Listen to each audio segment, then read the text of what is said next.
Jadi gue juga nggak cuman di Instagram, gue akan limpahin ke YouTube Oke, buat siap. dokumentasi kita. Gue juga mengambil simple lah gitu loh, karena kan sebelumnya kan gue udah dapat bicara kan. Ketika pandemi dan susah ketemu, ya gue ambil simple lah, streaming seperti kayak gini gitu. Ya, Ngomong-ngomong dengan sehat lah baru daripada berapa nggak episode ya? ada. Gue ngelihatnya kan nggak di sini, di luar. Di luar malah pakai Zoom, mantep. Iya. Tapi gue baru pertama kali ngeliat lu, Ini gue udah potong rambut sekarang. musiman. Oh gitu. Oh iya. Udah Di tua lah. di itu gondrong ya. Gue gondrong 30 tahun hampir. Buset. Serius, gue belum pernah ketemu karena dari awal sih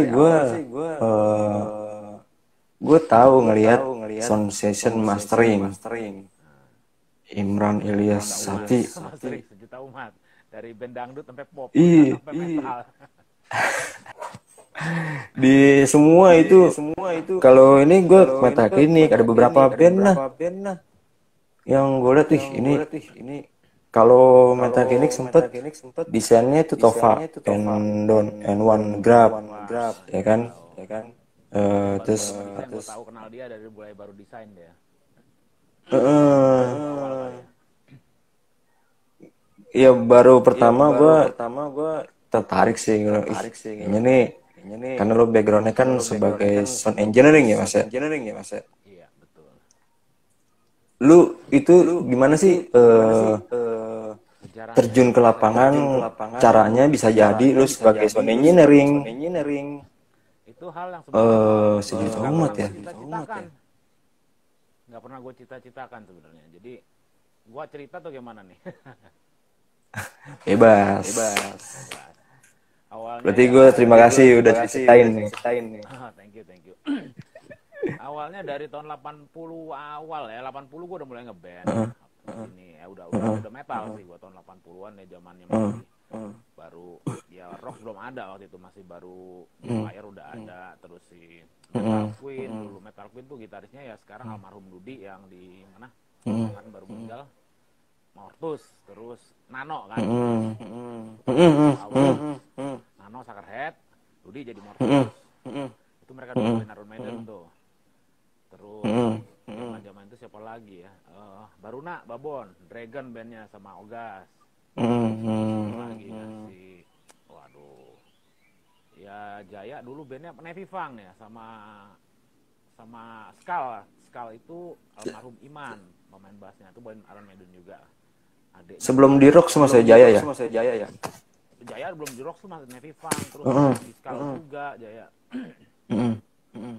Itu kebetulan sekali itu kan basisnya Iman itu almarhum, itu adiknya teman deket gue di SMP waktu itu. Sekarang dia di Belanda, dia pernah buka Dead Angel tuh di Belanda tuh adiknya. Gue udah ngeband, cuman ya band-band iseng lah istilahnya, band sekolah lah, band. Tapi ya zaman dulu kan tahun 80 awal kan belum terlalu umum metal kan. Jadi gue minoritas banget lah dulu. SMA gue masih ngeband, terus gue kuliah gue masih ngeband. Gue ngeband itu sebenarnya cikal bakalnya Suckerhead itu sama Irfan Sembiring almarhum Rotor. Iya. Oh gitu. Sebenarnya Suckerhead itu band pertama, Suckerhead awal, formasi awal itu gue dan Irfan sama Ali Wiskit yang sekarang pernah jadi vokalis Wiskit, Ali.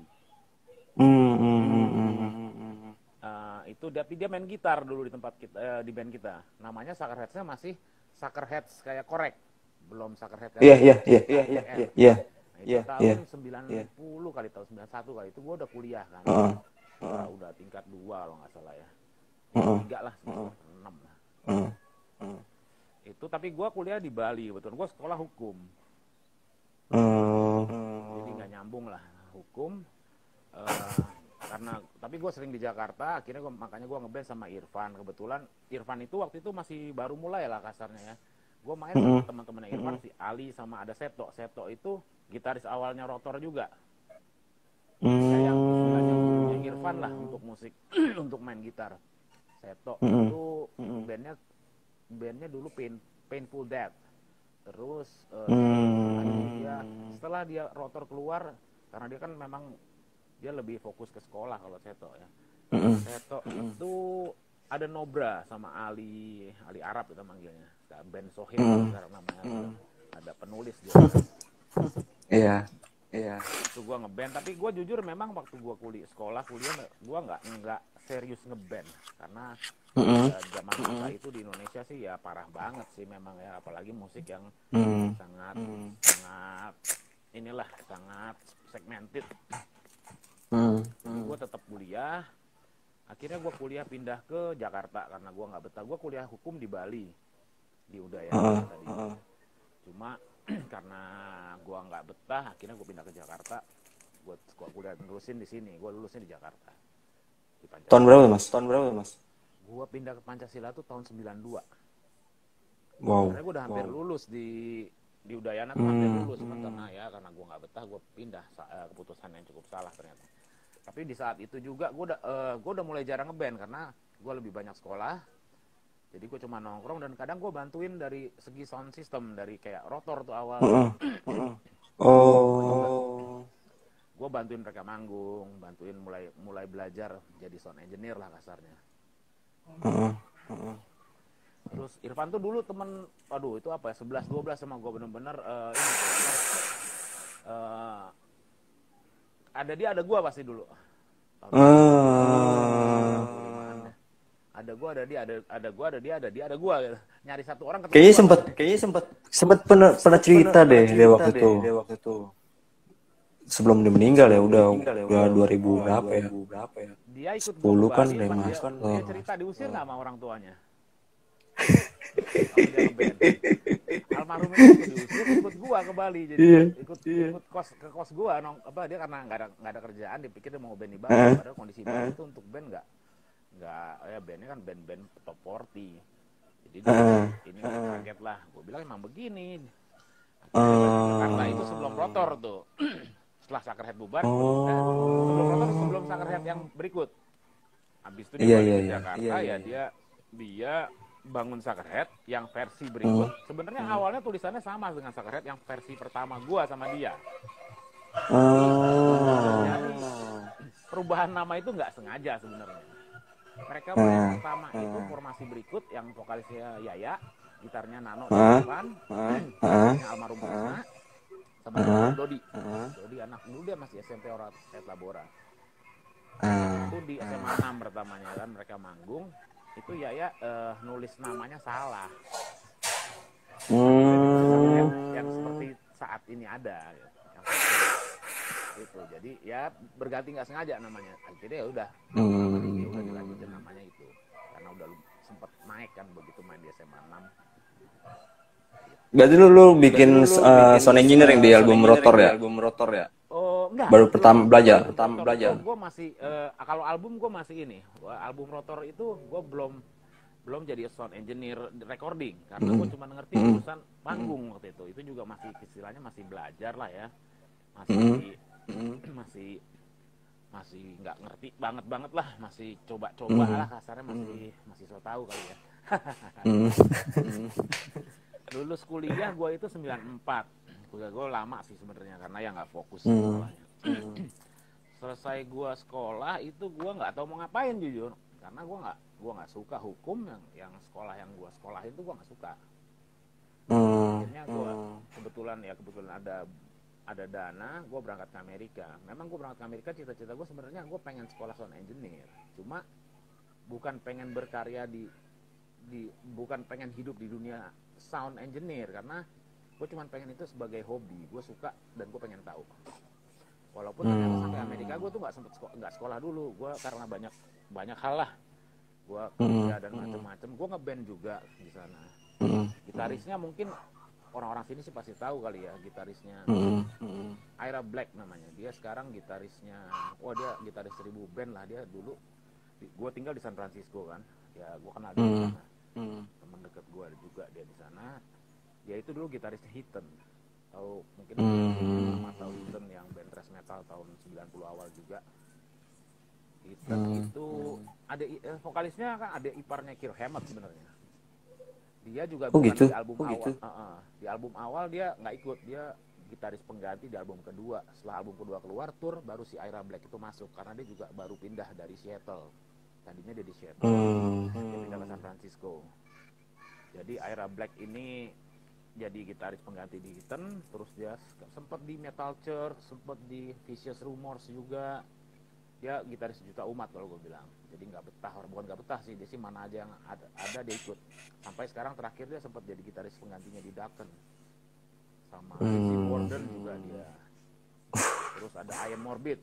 I Am Morbid itu pecahannya Morbid Angel, pasti tau lah. Si Morbid Angel kan bass gitarnya keluar, bass vokalnya keluar tuh bikin Morbid Angel perjuangan kan. Namanya I Am Morbid. Nah itu gitarisnya dia, Ira Black. Nah, itu gua band. Berarti di sono mulai belajar ya. Belajar dan banyakan ngeband daripada belajar sound engineer awalnya di sana. Sambil kerja dan sekolah. Bukan sekolah musik, bukan sekolah engineer, bukan sekolah musik, gue masuk sekolah bisnis malah. Di sana jadi belajar itunya otodidak atau dengan ketemu banyak musisi? Banyak musisi juga, tapi nanti makanya gue cerita nanti. Ini panjang banget gue ceritanya bisa sampai ke sana. Akhirnya gue sempet di San Francisco mulai karena itu kota mahal sekali. Terus begitu gue masuk sekolah bisnis, gue pikir gue cari sekolah yang murah. Dan kebetulan ada teman gue orang Indonesia yang sudah ada di kota lain, yang di kota teman main juga di Jakarta dulu zaman Pitpap lah. Vicky namanya, Alien Scream. Oh iya. Sekarang jadi sutradara, Vicky udah pulang juga tuh, belum lama berapa tahun lalu kan. Terus ada David namanya, anak inti juga, temannya Seto, gitarisnya Rotor awal. Dia juga di sana. Dia bilang kesini aja, sekolahan murah, kerja juga gampang. Oh ya udah. Jadi gue sekolah di sana sekitar berapa tahun, gue pindah ke Gadsden namanya, kota kecil di Alabama. Tadinya gue di San Francisco kan, kota besar di Los Angeles, di California. Nggak sampai sana di Alabama gue sekolah kerja sampai akhirnya di situ gue Vicky ini kan juga suka musik, dia sempat sekolah audio engineer juga di LA. Nah di situ apartemen kita sebenarnya studio rekaman juga. Berapa orang mas? Kita di sana berempat. Gua, Vicky, David sama Don. Don itu kakaknya Vicky. Dia belum pulang sampai sekarang tuh. David juga baru pulang. Dia sekarang jadi sutradara video klip. Video klipnya Yaya tuh bandnya apa ya? Isolate. Iya, Isolate Dimes. Itu David yang bikin videonya tuh. David gitaris. Vicky main bass kan, Alien Scream. Sekarang juga jadi sutradara. Alih profesi semua ceritanya. Terus ya, satu hal sebenarnya ada hal yang gue tuh udah mulai nggak betah. Gue bilang gue sekolah bisnis gue nggak suka. Dan ada saat akhirnya bokap gue meninggal. Akhirnya gue pikir gue harus pulang, tapi gue udah bilang gue nggak bisa pulang langsung. Gue pengen sekolah yang gue suka. Gue belum pernah sekolah yang gue senang seumur hidup gue dari gue kecil. Perasaan gue sekolah tuh sangat membuat beban buat gue soalnya. Gak suka gue sekolah jujur. Akhirnya satu saat itu gue mikir gue ambil sekolah sound engineer aja kali ya, yang jangan yang S1 kasarnya gitu, yang diploma gitu. Ya akhirnya gue sekolah.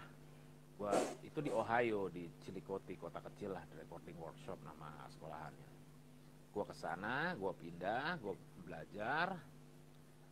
Akhirnya udah selesai, gue pindah balik lagi ke San Francisco sambil beres-beres. Di sana gue udah mulai ada kerjaan kecil lah buat rekaman, mulai anak-anak Indonesia ada bandnya yang ada band dulu yang gue bantu-bantu juga, ada yang kayak Maki Ungu tuh dulu kenal gue di sana juga. Itu bandnya gue juga sempet ada Bara namanya tuh, bandnya dia di sana rekaman. Sama demonya tuh gue yang produce sempet. Di sana ya. Di sana. Tapi bukan studio rekaman beneran lah, itu istilahnya demo lah. Zaman dulu kan terbatas. Kalau sekarang kan rekaman lu beli komputer jadi lah. Kalau dulu kan nggak bisa. Zaman itu paling murah pun pakai edet, pakai yang pita VHS yang 8 track itu. Dunia berubah. Jadi ya gue sih cukup senang gue terjun di industri di dunia ini pada saat peralihan. Jadi gue sempat ngerasain semua dari zaman pita 24 track. Nah itu pas balik lagi pita 24 track yang rotor rekaman tuh pakai itu. Gue baru seumur umur tuh gue lihat ya itu pita itu kayak gitu. Oh gini, gue bilang, rekaman pakai pita 24 track, mixer yang gede. Berapa channel tuh mas? Jadi pas berapa channel tuh mas? Kenapa? Berapa channel mixernya? Banyak ya? Banyak ya? Kalau ini banyak lah, kalau biasa studio sih sekitar 32 apa 48. Karena ya tergantung inputnya sih. Kalau pitanya kan 24 track. Jadi minimum 24 kan buat mixingnya kemudian.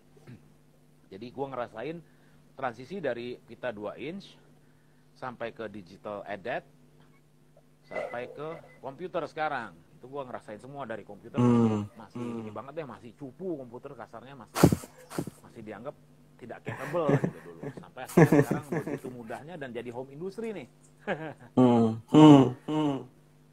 Justru home industry ini masalahnya kalau gue lihat. Berarti mulai demonya Maki dikerjain, terus rotor mulai dikerjain. Belum rotor gue cuma lihat, gue nggak ikut di rekaman. Tapi tahu akhirnya ya. Akhirnya mulai ngerti rekaman itu karena rekaman. Gue ikut ke studio kan tiap hari kan. Ya karena itu dia, gue sama Irfan 11-12. Tiap hari ada, di mana ada dia ada gue, di mana ada gue ada dia. Kita ya kalau gue nggak tidur di rumah dia tidur di rumah gue. Dulu itu tahun 90 begitu udah hidup kita berdua. Join ya. Join semuanya.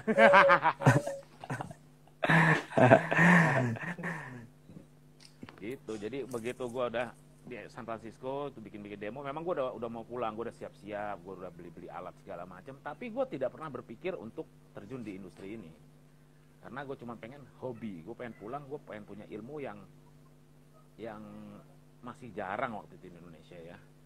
Juga satu hal yang gue lihat, gue nggak suka cara kerja di studio rekaman zaman dulu, mungkin sampai sekarang masih kayak gitu kadang-kadang. Jadi dulu tuh mereka tanpa basic, mereka itu belajar trial. Jadi mereka kadang-kadang ya maaf aja, mereka di studio itu bukan engineer awalnya.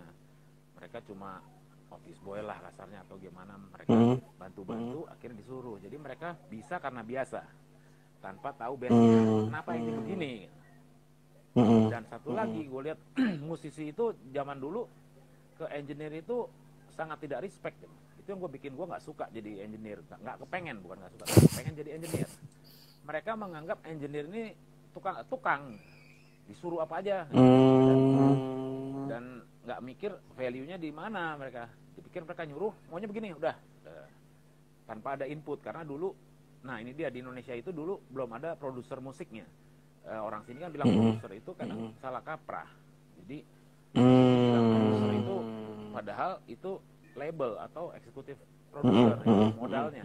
Padahal namanya produser itu dalam rekaman itu orang yang in charge dalam produksi. Dia bisa dari nyari studio, nyari engineer, bisa juga produser berikut engineernya satu orang. Jadi mereka yang ngurusin produknya sampai jadi master. Itu namanya produser. Di Indonesia salah kaprah dan sampai sekarang masih salah kaprah. Bingung makanya. Karena kadang label pengen ada namanya, nama yang punya labelnya ditulis. Apa yang ditulis sudah tanggung jawab labelnya itu ngemodalin artisnya. Kecuali orang di luar labelnya. Orang di luar label ada yang pengen kasih duit, pengen modalin. Nah, ditulis eksekutif produser gitu. Di sini labelnya ditulis eksekutif dia sendiri. Gue bilang, aduh, capek deh.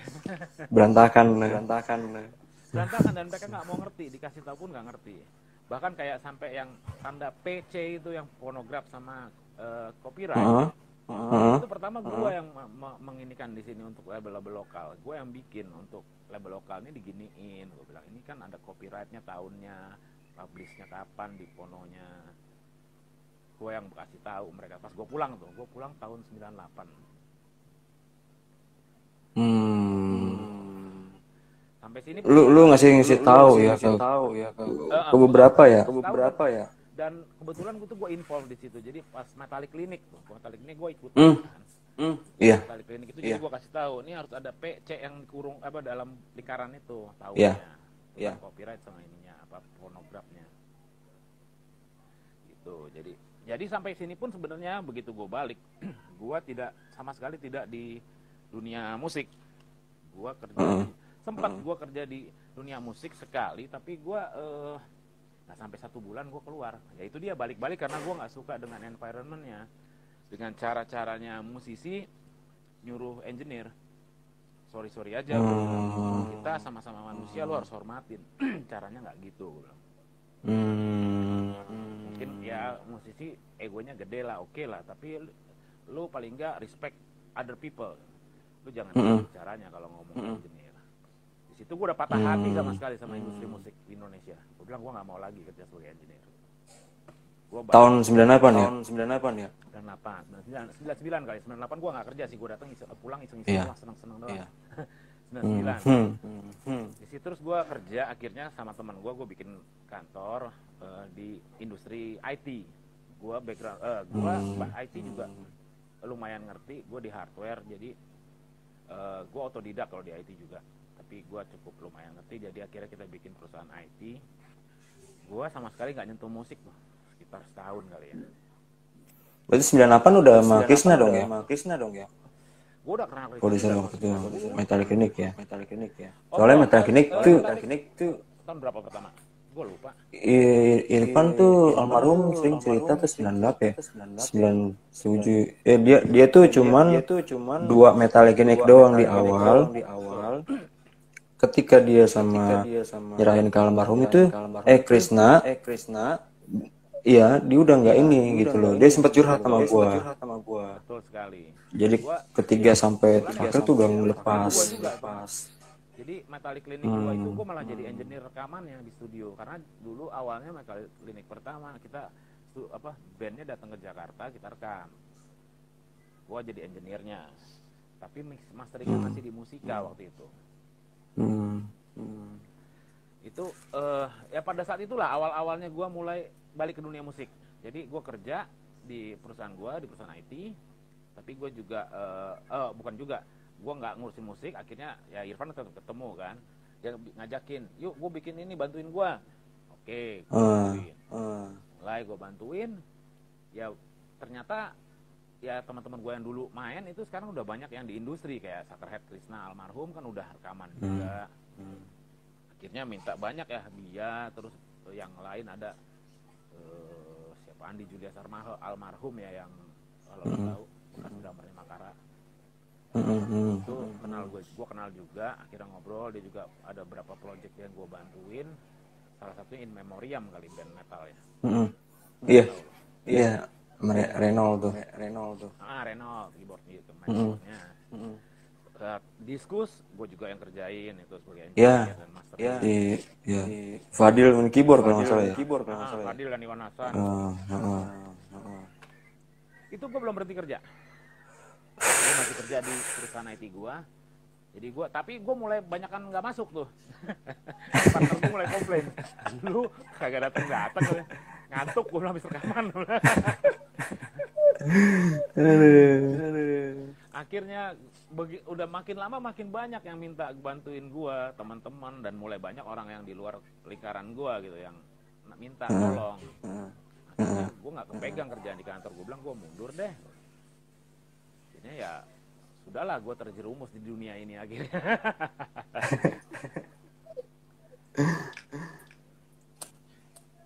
Awalnya gue ngerjain semua yang metal, street metal, dan atau progresif rock, kayak Diskus kan progresif. Gue musiknya sebenarnya dulu waktu kecil gue lebih ke rock progresif sebenarnya sih, kayak King Crimson dan lain-lain gitu. Begitu gue SMP mulai jadi metal habis gitu ya, sampai ke thrash metal, sampai ke death metal. Tapi gue suka musik-musik yang jelimet, yang agak racikannya itu lumayan ya Mas. Dari awal memang harus ada butuh orang yang memang buat membantu supaya bagus dah gitu loh. Banyak musisinya dulu. Gue lihat dulu waktu gue sampai ke Indonesia, sangat menyedihkan banget kualitas audio recording di Indonesia. Iya. Padahal kalau disebut alat, oh gila, gue kasarnya sekolah gue tuh alatnya yang cuman medium class lah. Gue ke studio ini yang high class semua, gue bilang gila. Tapi kok bunyinya gini ya? Lalu bertanya-tanya gitu. Kenapa sih dengan alat segitu hebatnya gitu, yang kasarnya mixernya Neve. Wah ini yang udah sangat mewah banget lah, jarang-jarang di studio besar aja di sana gue bisa temuin. Tapi kok ya hasilnya cuma begini aja. Gue ngelihat akhirnya apa sih gue bilang. Akhirnya memang kuping nggak bisa dibeli sih. Cuma ya mungkin juga kali ya. Sampai akhirnya gue banyak bantu. Gue banyak iseng dulu bikin ini sebenarnya. Bikin di dulu radio M97 kalau pernah tahu kan dulu ada hari-hari untuk rocknya tuh. Iya, tentu tuh ya Kamis, Jumat ya. Iya, betul. Minggu. Iya. Itu gue sering akhirnya bikin iseng gitu. Album-album lama Indonesia gue mastering ulang, gue remaster dari kaset memang karena zaman dulu banyak nggak ada ini yang nggak ada jarang dulu kan. Akhirnya gue remaster. Pada senang semua, pada kaget. Di situ juga gue kenal salah satu produser label, salah satu label yang cukup banyak keluarin produk dulu. Mas Seno Aji sekarang di AMI Award ya. AMI Award betul, salah satu board directornya kan. Gue kenal dia mulai nanya, Imran mau nggak ini bantuin mastering ini? Gue bilang ya boleh aja mas, gue coba. Ya, ternyata cocok lah dengan bunyinya, dengan kerjaan gue walaupun kadang gue master lama soalnya. Ya di compare dengan hasil dari studio lain, dia lebih puas lah. Akhirnya di situ mulai gue terjun ke banyak industri pop tuh. Gue ingat yang mulai pop pertama itu gue kerjain itu Ipang sebenarnya, solo albumnya Ipang. Ipang. Lu kerjain ini ya, mastering ya, semuanya ya. Enggak, sorry, itu mastering aja kalau nggak salah, mastering aja. Mastering aja. Terus banyak lah kayak banyak banget gue sampai lupa. Utaliko Mahua juga ada kalau nggak salah ya sampai. Berarti label-label juga termasuk yang musika juga dilibatin juga ya. Belum waktu itu musika belum labelnya Mas Seno. Akhirnya mulai banyak sampai ke EMI, Warner. Mulai banyak mastering ke gua, akhirnya lebih banyak di mastering awalnya. Karena di mastering aja ya. Awalnya nggak pas begitu masuk industri jadi engineer recording juga sama mixing, tapi lebih banyak di mastering karena akhirnya pada taunya gua jago mastering lah kasarnya gitu dari dan gua memang lebih senang mastering karena gua suka gitu betulin kasarnya.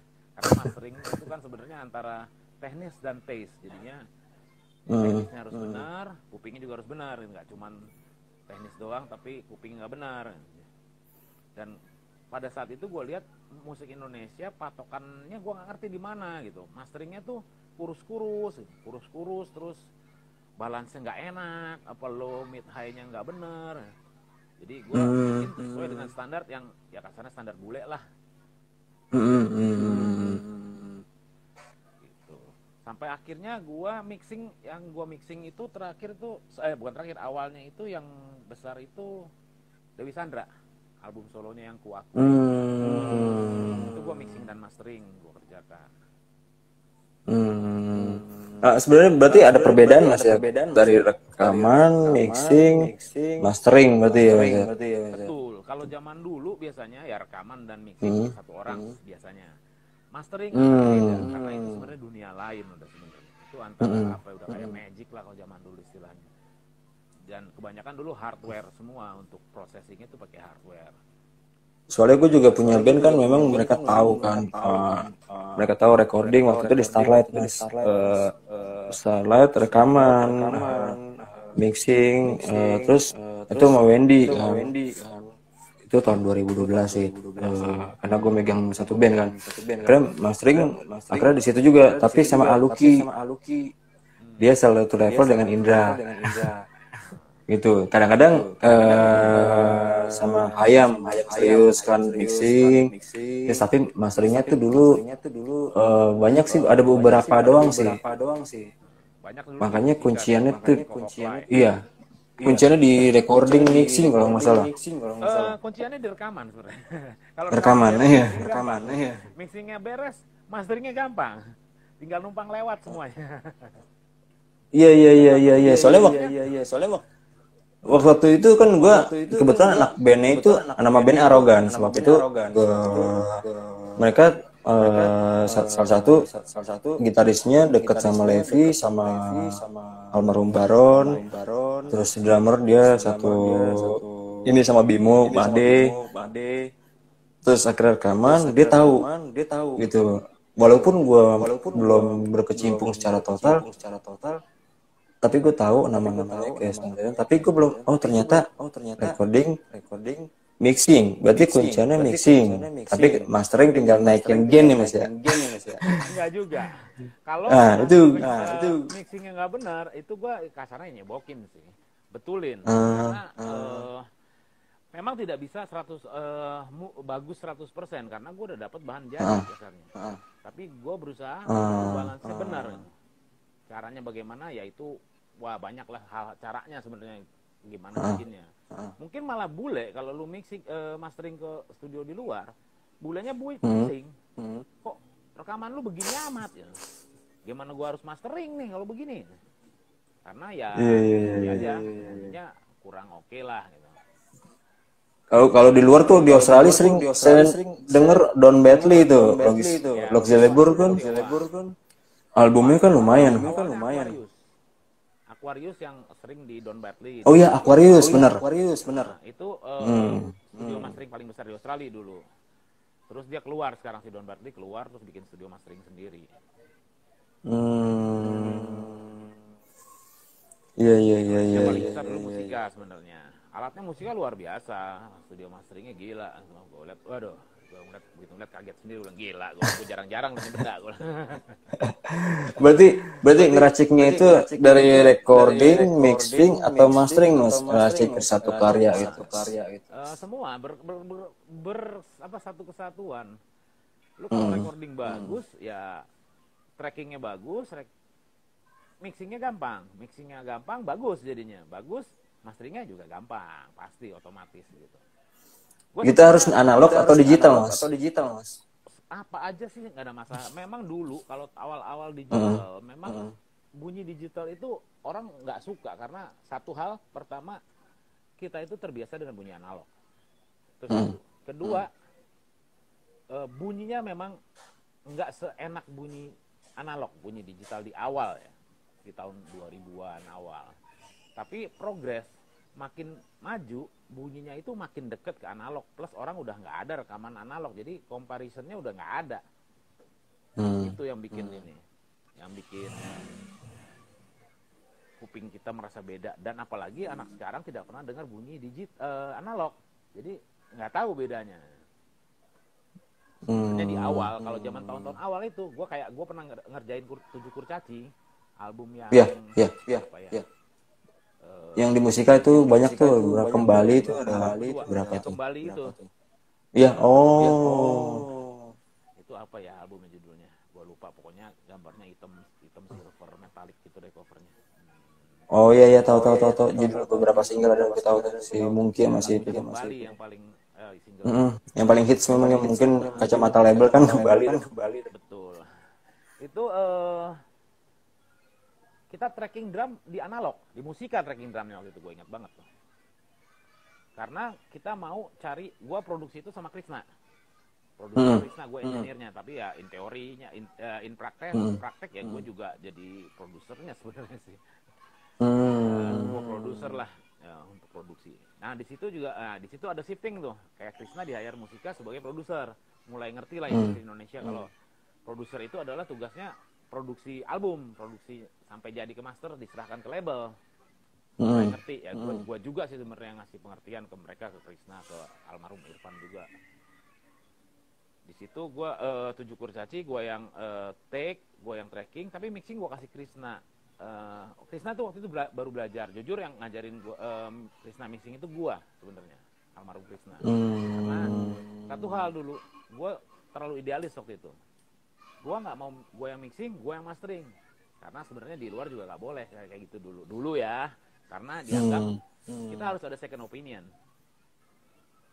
Kalau lu terus lu bilang lu enak terus, padahal nggak enak. Gue harus jujur sama diri gue sendiri. Gitu. Akhirnya kayak 7 kurcaci itu, tracking, Krisna gue ajarin mixing. Ini mixing begini-gini caranya, udah. Coba lu bikin, udah gue ajarin bikin, udah lu bawa ke gue hasilnya. Studionya Krisna juga gue yang desain, gue yang bikin speknya semua, gue yang set up lah. Kebetulan ya gue kan di dunia IT, jadi gue ngerti banget pakai komputernya apa segala macam. Gue suka elektronik dan IT. Setupnya gue yang bikin, gue ajarin cara mixing, cara pakai alatnya, udah akhirnya ya 7 kurcaci itu dia mixing, ya gue revisi. Cuman ya gue nggak mau nama gue ada muncul di sana karena itu dia terlalu idealis. Berapa lama prosesnya tuh? Wah, gue nggak inget, nggak lama sih 7 kurcaci itu nggak lama. Mungkin hanya berapa bulan lah ya, gue nggak inget. Nggak lama pokoknya. Gue sih nggak suka rekaman lama-lama. Ngapain? Buang waktu. Dan kita jadi bete sama lagunya. At the end lu gini, lagu yang bagus jadi nggak enak akhirnya karena lu udah jenuh sama tuh lagu. Memang bukan berarti lagu bagus, maksudnya makin lama di studio makin jelek, nggak juga. Kadang lebih bagus. Cuma satu hal yang gue lihat, kalau di luar, sama gue di Amerika, studio rekaman tuh mahal. Jadi musisi masuk studio rekaman sudah siap rekaman. Di sini gue lihat itu yang parah. Kadang di sini orang masuk studio rekaman bikin lagu di studio. Gue bilang waduh ini kacau. Dan gue jadi engineer nggak akan terima kayak gitu. Kenapa? Gue bete nungguin. Ngapain lu bikin lagu di sini? Walaupun gue dibayar kan. Karena ini buang waktu gue dan bikin gue nggak bisa ngapa-ngapain. Ngapain gue ada di situ? Produser pun bukan gue gitu misalnya. Kalau gue cuma engineer-nya ya. Kecuali ada produser dan bukan saatnya mereka ke studio rekaman kalau kayak gitu. Mereka harus ke studio latihan sama produsernya. Mereka arrange tuh lagu, bagaimana produsernya kasih input. Ya. Ini lagu lu enaknya diginiin atau gimana. Kalau gue jadi produser, fine. Oke, gue ke studio dulu. Jangan ke studio rekaman dulu. Studio latihan dulu, kita jadiin dulu demonya. Iya. Gitu. Iya. Di situ yang gue lihat, di sini kelemahan band banyak kayak gitu. Mereka lagunya nggak siap. Jadi mikir begitu rekaman. Nggak, kasarnya mainnya nggak mimpi gitu. Mainnya sambil nginget-nginget. Gue udah gak suka tuh kerja kayak gitu. Iya. Alhamdulillah sih waktu band gue juga nggak kayak gitu sih. Mereka tahu ketika rekaman udah membuat semua gitu. Betul, ya harus begitu. Jangan bikin engineer-nya bete. Iya sih. Iya benar. Mungkin itu banyak kelemahannya sih di zaman sekarang ya Mas ya. Tapi enggak sih, kalau band sekarang mungkin mereka lebih siap dari band zaman dulu. Band zaman dulu memang terlalu rock and roll kalau gue bilang. Tapi orang zaman dulu banyak sekarang yang mulai eksis lagi kan.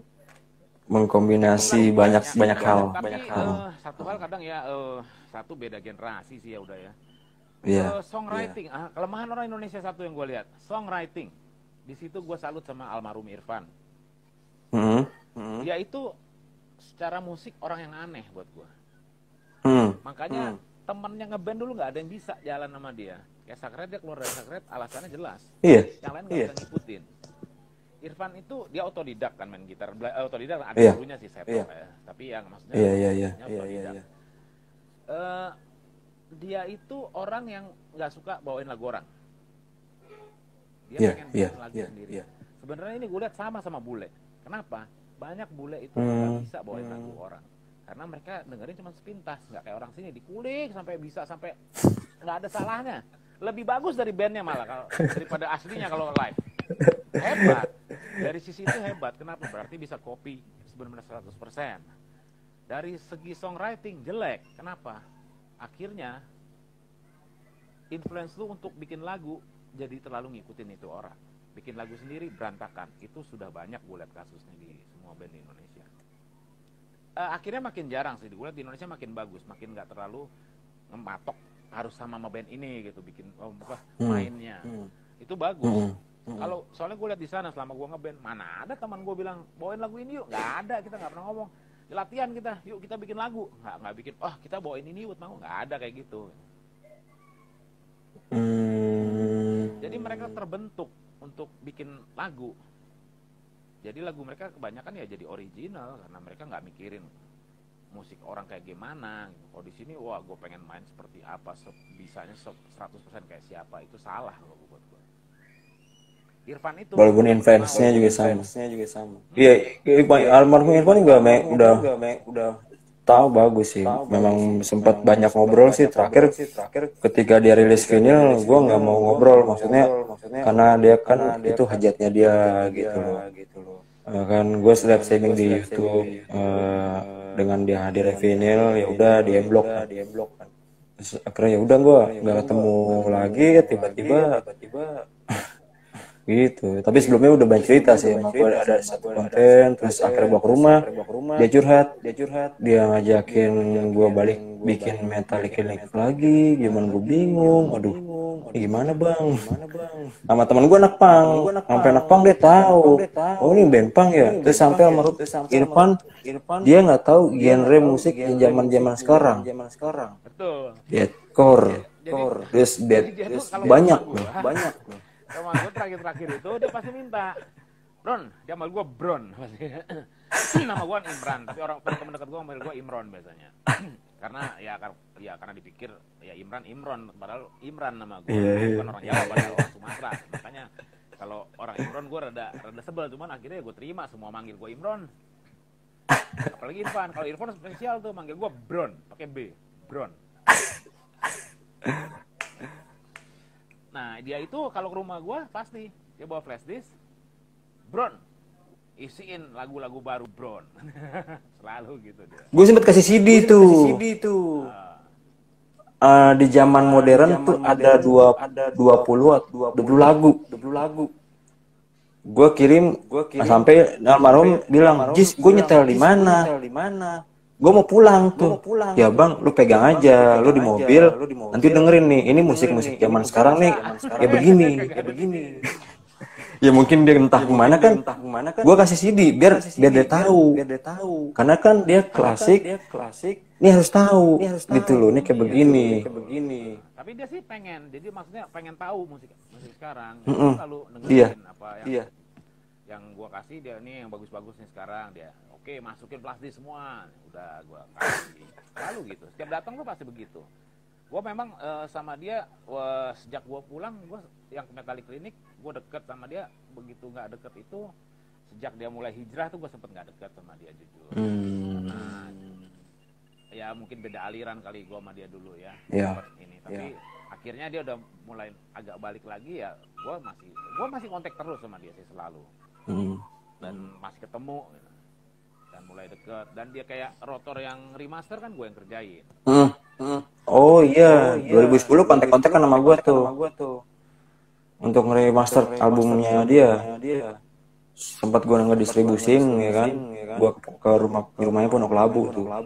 Iya di Bawa CD nih Jis, udah bang. Pangkalan Jati, rumahnya komplek AL. Iya benar. Iya benar. Iya, gue malam ke situ. Aduh, pulang kerja. Aduh, naik motor. Bawa banyak CD, tapi ya udah bang, gue pegang. Karena kan gue nyentuh anak-anak zaman now, semua gitu loh. Gitu. Tapi anak-anak yang zaman dulu, gue hadirin gitu loh. Di situ dia gue lihat dia, makanya gue bilang dia bikin lagu dulu tidak ada influence dari band-band lain ya. Dia bawain Kreator, bawain Kultura dulu kan. Tapi musiknya dia cukup original buat dia. Satu hal parah sebenarnya yang bikin dia itu nggak bisa klop sama semua teman main bandnya dulu. Karena dia itu bikin lagu jarang 4/4. Itu aneh dan itu natural buat dia gitu. Dia bikin lagu tuh temponya aneh. Suka pindah-pindah tempo lagi tanpa dia sadarin, karena dia nggak ngerti dulu. Dia begitu main itu ya main, gue sukanya begini, lagu gue begini ya ikutin aja, terserah mau lu nih. Yang main drum main bass yang pusing, karena nggak bisa dihitung kadang-kadang lagunya. Bukan nggak bisa dihitung sih, bisa dihitung tapi hitungannya untuk yang untuk pemain musik yang awal ya berat lah, karena hitungannya pindah-pindah atau nggak 4 ya, karena udah nggak 4/4 aja udah aneh sebenarnya buat orang Indonesia dulu. Tapi sejak ada Dream Theater jadi umum kan, nggak 4/4 ya 5/8 lah, 7/8. Tapi kalau dulu kan nggak umum, hampir semua band tuh 4/4 lagunya. Dan kalau ada yang nggak 4/4 itu band-band progresif dulu, zaman dulu kayak Yes, Kansas atau King Crimson dan Iya. lain-lainnya memang ya memang temponya aneh-aneh. Tapi di metal dia nggak ada dulu yang kayak gitu. Tapi itu zaman sekarang gimana mas? Perkembangannya no, racikan analog gimana? Iya, cover lah kayak gitu. Banyak lah analog. Udah sekarang zamannya komputer cepet. Bingung gua. Enggak sih, sebenarnya ini sangat baik membantu untuk musisi untuk bisa bikin produksi yang murah dan bagus. Tapi balik lagi, gue ngeliat akhirnya seorang orang gini, apa ya, gue punya komputer, gue bisa ngerekam, hasilnya seperti apa ya itu pertanyaan besar. Jadi mereka merasa semua bisa sebagai jadi engineer gitu, itu yang gue lihat. Ya begitu mereka ketemu mixer beneran pusing gitu. Iya beda digital sama itu ya. Digital juga, mixer sekarang pun digital, tapi kan fisiknya ada gitu. Nggak cuma di klik doang pakai mouse gitu. Itu gue sih ngeliat banyak adalah yang engineer mungkin yang baru di industri gitu, mereka mulai coba nanganin live begitu ke mixer jadi bingung karena mereka nggak pernah megang mixer. Kemarin rilis itu tuh Mika tuh anaknya keren tuh jadi label sekarang. Mika itu malah gua nggak ngajarin, dia sendiri yang ngerjain, dia rekaman sendiri, mixing sendiri. Begitu. Dan lucunya lagi dia tuh nggak suka musik tadinya, sebelum pandemi dia nggak. Kok bisa main gitar segala macam? Belajar ya? Belajar sendiri. Jadi dia tuh gua tuh pernah waktu zaman dulu gua pas sama Ungu, gua megang Ungu 14 tahun atau 13 tahun gua lupa deh. Nah, itu band pop kan.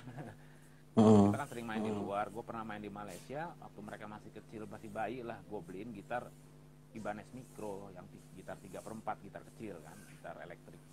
Gua beliin, anak gua 2 laki kan. Ya kali mereka main gitar belajar, gue beliin.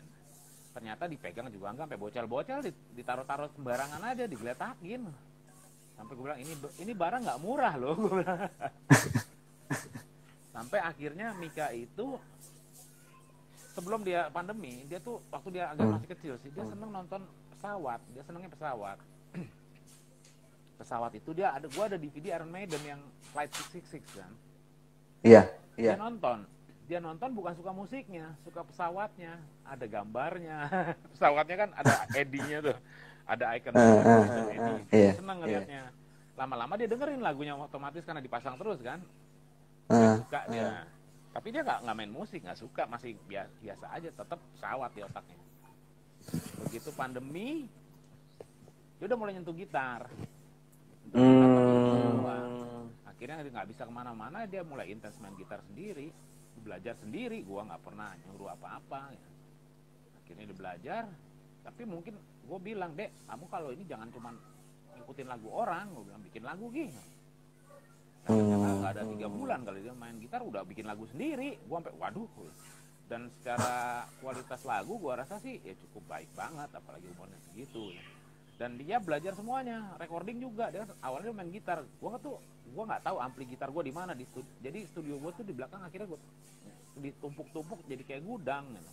Karena kan hardware gua banyak yang nggak kepake tuh, banyak pindah ke komputer kan, ditumpuk-tumpuk. Gua nggak tahu tuh ampli di mana, hilang kali, gua bilang nggak tahu deh, gua bilang. Akhirnya gua bilang daripada ribet ya udah colok ke komputer aja, gua bilang, gua pasangin ampli cup. Ya udah dia ngulik sendiri, nyari sound sendiri. Dia main gitar bareng sama YouTube-nya. Akhirnya dia suka Slipknot waktu itu. Slipknot. Karena juga pakai topeng. Seneng dia ngeliatnya. Bukan musiknya utamanya. Ya anak-anak masih kelas 1 SMP, 2 SMP waktu itu kan. 2 SMP baru ngusak. Jadi dia sambil mainin Slipknot, sambil main di YouTube, dia main bareng. Udah. Akhirnya dia mulai berkembang, dia suka Metallica tuh dia semua lagu bisa gitu mainin, karena nggak ada kerjaan lah sama Pandik, mau ngapain. Semua lagu, jadi dia main tuh Metallica live di YouTube, dia main bareng ikutan. Dari pertama sampai videonya 2 jam mainin sama dia. Berkarya terus ya dia. Abis itu mulai dia bikin ini. Dia tuh saya bilang, dia sempat dia punya drum kecil dulu sebenarnya. Dia agak suka main tuh drum dulu, tapi udah rusak drum kecilnya. Gue nggak betulin juga, orang nggak niat. Gue bilang ngapain gue betulin. Hmm. Akhirnya dia punya band malah di sekolah. Pandemi ya, dia punya band malah, main drum dia, mainnya Nirvana. Dia bilang teman adek nggak ada yang suka metal soalnya dia paling kecil kan, jadi main adek. Main drum. Nah begitu dia bikin lagu, nah karena bagusnya dia sempat main drum, jadi otak dia untuk bikin drum ada gitu kan. Ada yang cuma main gitar nggak kebayang drumnya gimana. Dan gue nggak ada drum bener kan, drum elektrik nggak ada. Akhirnya dia belajar program drum, dia pelajarin dia sendiri. Ya udah, gue cuman kasih programnya, digital workstationnya, ini softwarenya, ini bunyi, cara makainya begini nih, bunyinya begini. Gue bilang ya udah kerjain. Gue bilang tahu udah jadi program lagunya, drumnya, gitarnya udah jadi, bassnya udah jadi. Gue kaget. Nah, Keren dia betul ya punya. Dia lagi main gitar, Roy datang ke rumah. Roy itu juga sahabat lama gue lah dari tahun. Gue tuh dulu dari tahun 2000 kali ya. Nah waktu gue udah gak deket sama Irfan sibuk dengan agamanya. Gue tuh deketnya sama Roy, gue nongkrong sama Roy. Gue kadang-kadang gue ke Surabaya sampai sebulan bareng dia. Terus dia balik lagi ke Jakarta. Dia kan di Jakarta memang tinggalnya. Dia sering Surabaya. Gue pas dia gak ada kerjaan, gue ikut dia ke Surabaya. Di Jakarta ya nongkrong ya tiap hari berdua tuh dulu sama gue dulu tuh. Gantinya Irfan tuh, gue jadi 11-12 sama dia tuh. Di mana dia ada gue. Tiap hari sampai pagi. Roy datang ke rumah, dia kaget tuh denger di dalam ada yang main gitar. Siapa yang main gitar? Mika. Roy juga tahu Mika dari dari hamil udah tahu Mika. Roy kan. Denger Mika, main gitar sekarang. Iya udah bikin lagu tuh. Denger dong. Begitu denger dia Roy bilang, aku yang isi vokal ya. Gue bilang ya silakan aja kalau mau. Ya udah begitu terjadinya proyeknya Mika dan Roy ini. Single lumayan itu. Sebenarnya lagunya dia udah jadi 6.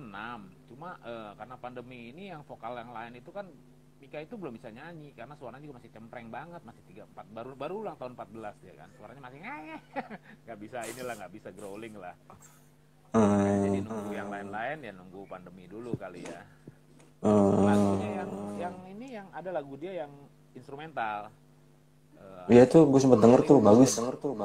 Enggak ada lagi nanti yang panjang itu yang di YouTube dan di Spotify itu pendek, cuman itu lagu pertama dia itu. Udah setahun lebih berarti kan lagunya. Kalau yang instrumental yang baru itu yang ngisi Ira Black itu nanti duet gitarnya. Ya Ira juga begitu denger, ini anak lu nih, ya udah gue isi. Jadi ya teman-teman semua yang bantuin. Cuman Ira Black-nya nih jadi repot juga, dia lagi tour sama band barunya. Iya, sibuk dia. Drummernya AC/DC yang lama, Simon Wright, drummernya Dio.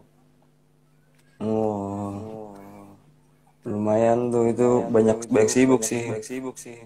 Banyak kesibukan gitu loh. Iya. Dia juga bilang mau kemarin karena dia nganggur kan, Covid. Sekarang udah mulai bisa manggung di Amerika kan, walaupun sebagian berhenti juga gara-gara Covid kan. Ya mudah-mudahan sih Covid udah bebas lah, udah kabur gitu. Mika sih gue cukup surprise begitu dia belajar mixing, gue cuma ngajarin basic lah kasar ini begini gini udah. Dia nanya sendiri dan dia memang rajin. Gue lihat akhirnya begitu gue bongkar gudang, semua buku-buku recording gue dibaca sama dia, diambil dibawa kamar. Gue bilang waduh, kok begitu intens dia bacanya. Gue bilang ngapain, gue bilang. Jujur gue nggak mau dia ikutan gue lah. Dia boleh, dia mau jadi engineer boleh, tapi dia harus punya keahlian lain lah. Iya, tergantung dia ya. Tergantung bapaknya juga. Bapaknya nggak pernah support. Tapi support kalau udah jadi gini gue support. Tapi maksud gue nggak pernah mengarahkan. Maunya dia lah. Iya. Tapi sekarang Mas lagi garap apa Mas? Selain Mika. Nggak ada. Ada sebenarnya. Ada tapi batal sih. Kayak Roy tadi tuh, balik lagi ke Roy. Dulu gue Bumerang gue yang kerjain juga kan 2 album waktu di Sony itu. Makanya gue deket, gue juga ngerjain album mereka, jadi ya gue deket banget sama mereka. Sekarang ini gue kemarin sebenarnya ada kerjaan, cuma kerjaan gue metal gue yang terakhir tuh Trauma 2019 akhir ya. Gue mixing master. Apa yang Balakosa kalau nggak salah nama album. Iya Balakosa dia. Nah, itu gue yang kerjain mixing mastering. Kemarin sih ada berapa Metallic Clinic tuh sebenarnya gua udah mastering sebenarnya, kan mau rilis, udah mau diremaster, cuma ya almarhum meninggal, ini agak gantung sih. Gua lagi ada Pak Handinya Musika sebenarnya, cuman gua nggak tahu gimana kelanjutannya. Ya nantilah kita lihat aja. Kalau proyek yang lain sebenarnya setelah itu ada proyek jazznya Iwan Hasan sebenarnya gua kerjain. Terus ada sebenarnya band metal kemarin, band metal yang ya band baru tapi orang-orang lama, tapi ya gue akhirnya tidak mengerjakan. Jujur gini, harga gue mungkin buat orang-orang mahal, untuk major label harga gue ya cukup mahal lah dibilangnya. Cuma gue untuk metal, gue sukanya musik gue rock dari dulu, itu musik gue selalu kasih mereka spesial. Gue ngerti banyak band metal itu ya budgetnya juga nggak banyak lah, gue ngerti. Cuma satu aja gue kasih pengertian, gue itu kasih lu harga spesial, tapi lu juga ya kira-kira lah gitu. Jangan nawar yang nawarnya sampai gue nggak bisa bayar listrik kadang untuk kerjain itu, kan konyol. Ya kasarnya studio murah pun apa mau ngerjain dengan harga segitu, studio yang kasarnya ngasal gitu. Oke, kalau mau lu kerjaan segitu ya kualitasnya bagaimana, namanya kualitas ada harganya, kalau gue bilang itu aja sih. Yang itu yang gue lihat, yang gue sangat sedih sebenarnya, band metal sini dari dulu soundnya bukan membaik, banyak yang makin berantakan. Soalnya metal tuh sekarang gimana ya, udah terlalu jenuh genrenya, gue bilang musiknya bandnya udah banyak banget. Kalau lu nggak bisa jualan kualitas, orang capek denger. Maksud gue, sound lu nggak enak, main lu nggak rapi, produksi lu nggak enak, susah jualnya. Itu yang suka dilupain sama band sini. Dipikir yang penting gue punya produk, pikir gue punya CD. Itu yang masalah besar. Jadi lu jangan cuma berpikir begitu, lu bikin produk lu enak didengar, itu satu. Lagu lu sebagus apapun, kalau produksi lu jelek, orang capek denger. Bukan berarti harus mahal, itu lagi. Oke lah, mungkin ya kayak mungkin mereka mixing master ke gue mahal nih. Mahal di lu, buat major label terlalu murah yang gue kasih lo. Harga yang gue kasih ke mereka bisa 1/3 dari harga major label.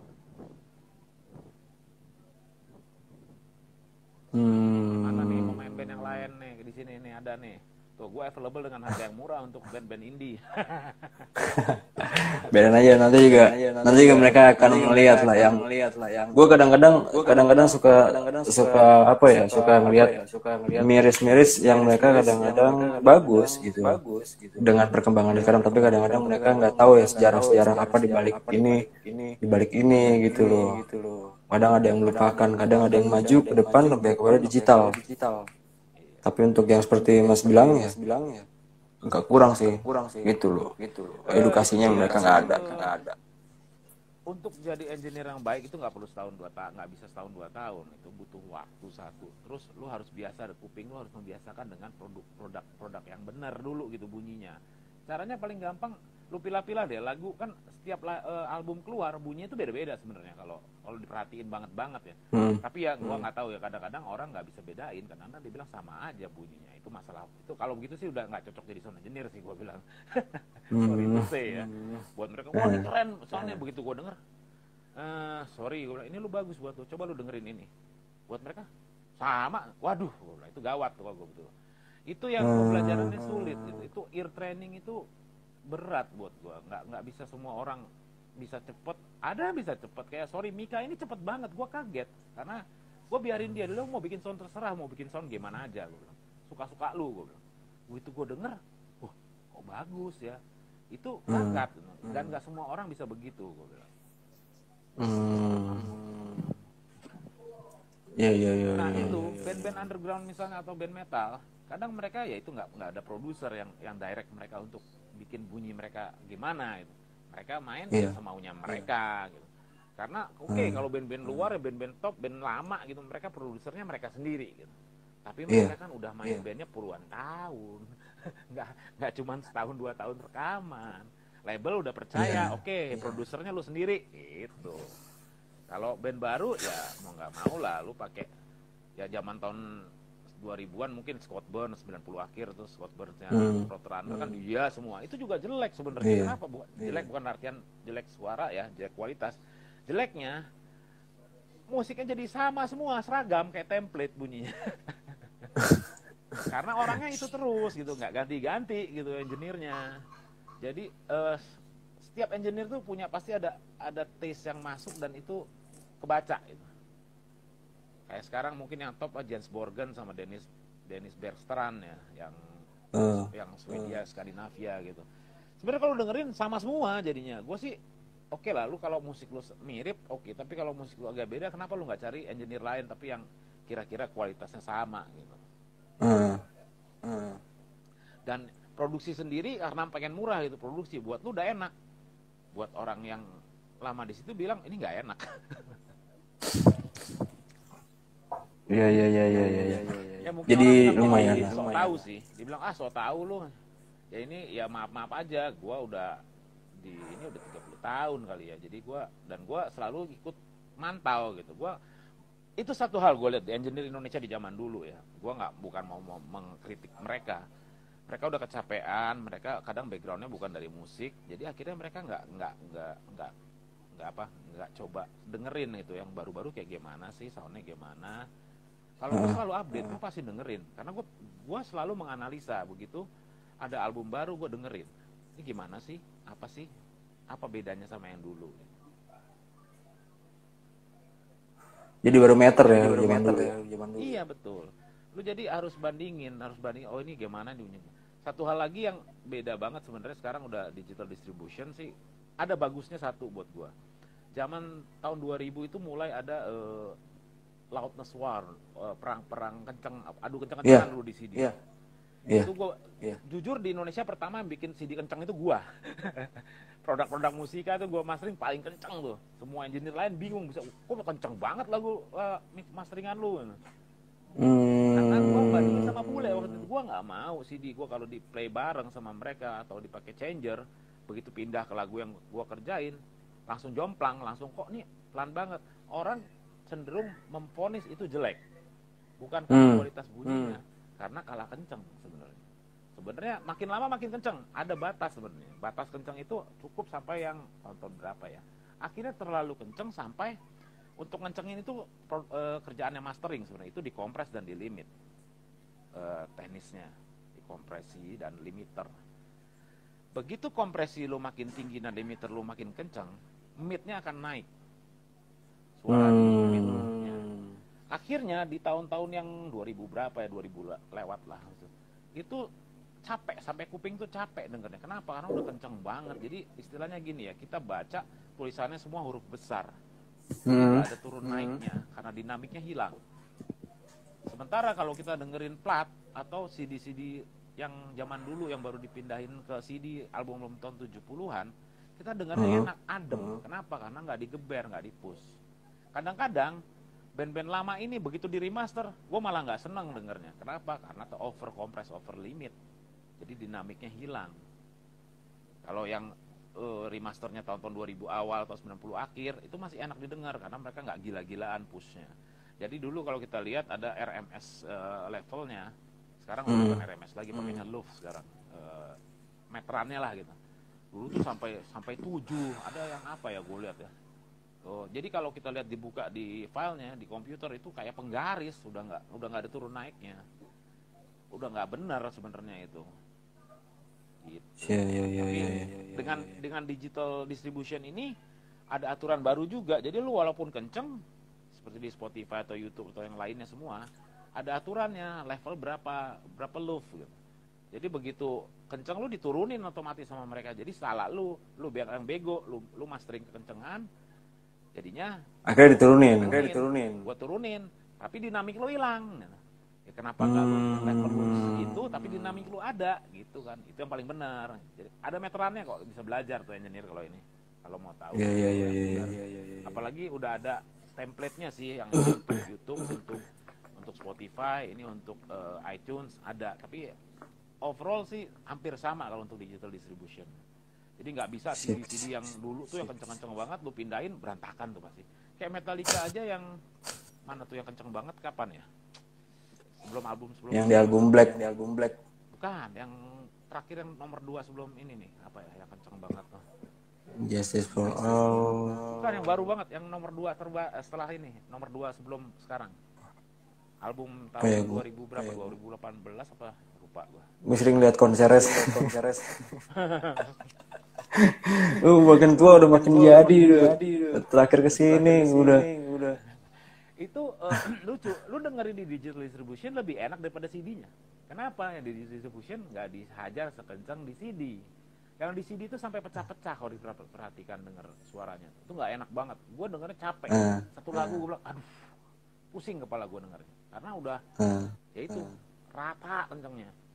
Dan digital diatur lagi gitu ya. Dipaksa kenceng jadinya sama masteringnya. Tapi sebenarnya itu dua sisi. Kadang-kadang bandnya ikut campur begitu rekam mixing, dia denger iklan banget sih, keber akhirnya sama mixing engineer-nya di limit ini otomatis kegencet udah kan. Begitu pindah dikirim masternya ke mastering udah pusing, ini udah kenceng banget mau diapain. Itu yang terjadi di album Metallica itu tuh, yang siapa sih yang Greg Fidelman kalau nggak salah engineer-nya. Itu salah-salahan sama Ted Jensen, dia bilang kan disalahin mastering. Ted Jensen akhirnya bilang, gue terima data sudah begini, sudah kenceng banget, mau diapain katanya. Kayak gitu yang terjadi. Ya semoga jadi masukan bagus ini nih. Jadi di Indonesia nih. Tapi quality bunyinya yang penting, jangan cuma adu kenceng. Adu kenceng mah gampang, mau dibikin kenceng apa? Iya, jadi ada mastering, ada digital. Sekarang jadi harus ada harus ada edukasinya lebih bagus sih. Sisi zaman dulu. Lu baca sih kalau gue bilang. Lu baca pasti akan ketemu di Google sekarang. Gue bilang udah kayak Tuhan, lu kan tahu Google. Iya. Banyak di Google cari aja. Cuman ya baca pilah-pilah. Kadang-kadang juga baca banyak informasi yang nggak benar juga sih. Kan namanya orang bikin blog atau bikin apa suka-suka orangnya. Gitu. Iya. Ada yang ya dipilah-pilah, makanya gue bilang ada yang bagus ada yang enggak. Tapi secara ini sih oke lah secara buat pengetahuan. Jadi tracking yang bagus gimana lu bikinnya, kayak apa, alat. Buat gua alat tuh nomor 2 tau gak lu. Ya gua ngelihat yang pertama gua balik ke sini, alatnya luar biasa kok bunyinya begini.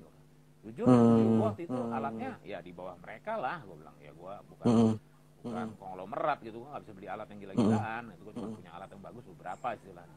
Tapi hasilnya bagaimana? Gua bilang akhirnya ya human orangnya lah, human resource-nya. Yang penting lu mengetahui bagaimana cara membuat yang baik dan tahu teorinya paling nggak sedikit gitu. Ada basic teorinya kenapa. Ya gue baca sih salah satu gue ikut di grup di Facebook yang home recording, kadang-kadang memang menyedihkan pertanyaannya sih. Yang tanya sampai nanya, ini dia take vokal gimana nih biar nggak noise? Jawabannya dipelanin aja take-nya, ntar di normalize. Gue bilang ini gila, gue bilang. Lu take vokal pelan berarti floor noise-nya naik. Begitu floor noise-nya naik kan nggak kedengeran karena kenapa? Karena pelan lu take-nya. Terus disuruh di maximize sama dia, di apa namanya, maximize ya, dikencengin lagi, di nolin lah levelnya. Otomatis floor noise-nya ikut naik. Gue bilang logikanya kemana ini? Lucu jadinya. Nggak, karena dia nggak ngerti teorinya gitu. Tapi ngasih tahu orang di forum itu, gue bilang waduh ini mah gawat. Gue bilang dia nggak capable untuk ngasih tahu kalau ya itu dia. Gue bilang ya zaman sekarang parah. Ya harus berkembang.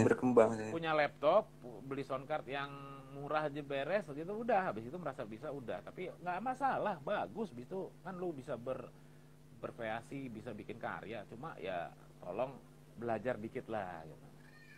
Karya zaman sekarang yang lo suka apa mas? Anak-anak band vokal lah. Dari segi sound apa dari segi musik nih? Apapun itu lah, sound musik lo. Jujur gue kalau band lokal gue jarang denger sih, kelebatan aja. Ya.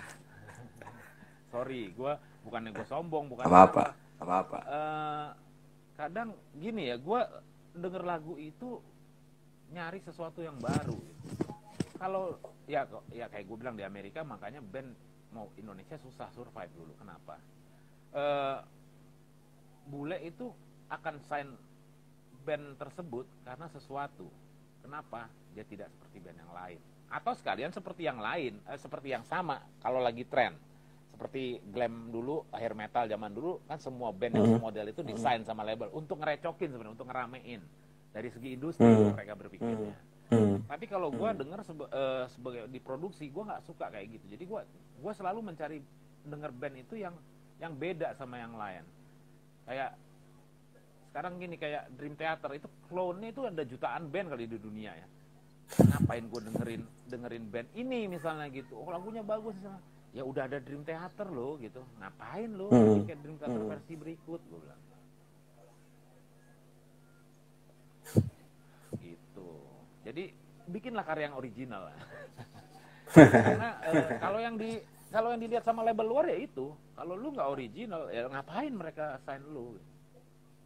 Harus punya karya sendiri ya, jangan ngejiplak nama lagu-lagu orang. Tapi maksud gua jangan lagu lu didengar kayak lagu orang lain. Iya. Gua bilang Iya. Itu udah ada bandnya gitu. Misalnya lu mau bikin lagu kayak siapa nih? Kayak ya siapa lah band yang top sekarang, gua nggak tahu nih apa yang lagi top misalnya. Band luar deh misalnya. Ya lu mau bikin Korn kalau gue sih. Iya kan, kalau Metallica Korn, Biscuit, Linkin Park. Ngapain gitu? Ya kalau untuk lokalnya mungkin boleh lah, kalau lokal ya kali ya. Iya, Kalau lu mau survive ke depan ya jangan, nggak bisa kalau bilang. Mereka udah ada dengan jenis tertentu sih. Keren sih. Gue sih salut kayak Dead Squad atau siapa, Burger Kill atau Iya, yang bisa keluar, karena mungkin mereka juga ya sesuatu. Maksudnya lu dari negara yang buat bule tuh negara entah berantah lah kasarnya, kita nggak dianggap lah negara kita. Ya mungkin buat mereka itu ya lu original, berarti lu bikin lagu yang nggak sama lah sama band-band yang ada. Ya. Sip. Thank you mas. Ngobrol-ngobrol lumayan nih. Kepanjangan ya. Gak apa-apa, nanti ntar kapan-kapan gue pengen bikin konten sama lo. Nanti adalah salah satu yang memang ya konsepnya nanti jadi bisa orang tuh tahu lah. Nanti paling nanti lah gue lihat Sikon. Apakah boleh gue mampir ke sono? Sekarang sih jujur gue nggak terima tamu. Kenapa? Gue itu ya gue udah berumur lah, gue udah 50 lebih lah. Iya. Terus gue komorbid, jujur gue pernah stroke, terus gue darah tinggi gue tinggi banget, ya gue nggak berani justru karena daripada apa-apa, anak gue masih pada kecil-kecil semua soalnya. Iyalah, banyak musisi-musisi yang ya makanya itu nantilah mungkin ngeliat Sikon nanti gimananya. Thank you mas, udah ngobrol-ngobrol. Nggak apa-apa panjang ada Underground yang nggak ini, kalau mau gua kerjain ya silakan hubungin gua, kita omongin. Gua ngerti lu nggak ada budget, tapi ya tolong jangan sampai itu tadi gua bilang. Hargain gua juga gitu, gua udah mau bantu. Yeah. That's right. Thank you mas ya. Sampai ketemu, ntar kabar-kabarin. Ya, thank you. Thank you banget waktunya ya.